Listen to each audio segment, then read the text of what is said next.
പരിശുദ്ധാത്മാവിനോടുള്ള ജപം. സൃഷ്ടാവായ പരിശുദ്ധാത്മാവേ, എഴുന്നള്ളി വരിക. അങ്ങേ ദാസരുടെ ബോധങ്ങളെ സന്ദർശിക്കുക. അങ്ങ് സൃഷ്ടിച്ച ഹൃദയങ്ങളെ അങ്ങേ ഉന്നതമായ പ്രസാദവരത്താൽ പൂരിപ്പിക്കുക. അങ്ങ് ആശ്വാസപ്രദനും ഉന്നതനായ ദൈവത്തിൻ്റെ ദാനവും ജീവനുള്ള ഉറവയും അഗ്നിയും സ്നേഹവും ആത്മീയ അഭിഷേകവുമാകുന്നു. അങ്ങ് 7 വിധ ദാനങ്ങളോട് കൂടിയവനും പിതാവിൻ്റെ വലത് കൈയുടെ വിരലുമാകുന്നു.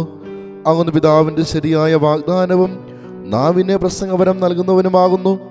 ഇന്ദ്രിയങ്ങൾക്ക് ജ്ഞാനപ്രകാശം കൊടുത്ത് ഹൃദയങ്ങളിൽ സ്നേഹം ചിന്തി ഞങ്ങളുടെ ശരീരബലഹീനതയെ നിത്യശക്തിയാൽ ബലപ്പെടുത്തണമേ.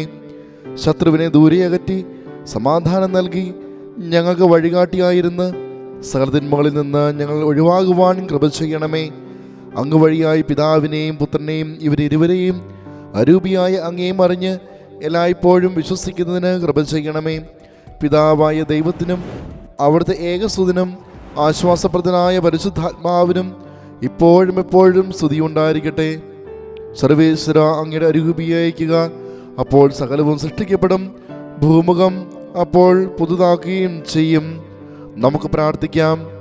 പരിശുദ്ധാത്മാവിൻ്റെ വെളിവാൽ വിശ്വാസികളുടെ ഹൃദയങ്ങളെ പഠിപ്പിച്ച സർവേശ്വര, ഈ അരൂപിയുടെ സഹായത്താൽ നന്മയുള്ളതിനെ ഞങ്ങൾ ഗ്രഹിക്കുവാനും അങ്ങേ ആശ്വാസത്താൽ എപ്പോഴും ആനന്ദിക്കുവാനും ഞങ്ങൾക്ക് കൃപ ചെയ്യണമെന്ന് ഞങ്ങളുടെ കർത്താവ് ഈശോ മിശിഹായുടെ യോധകളെ കുറിച്ച് അങ്ങയോട് ഞങ്ങൾ പ്രാർത്ഥിക്കുന്നു.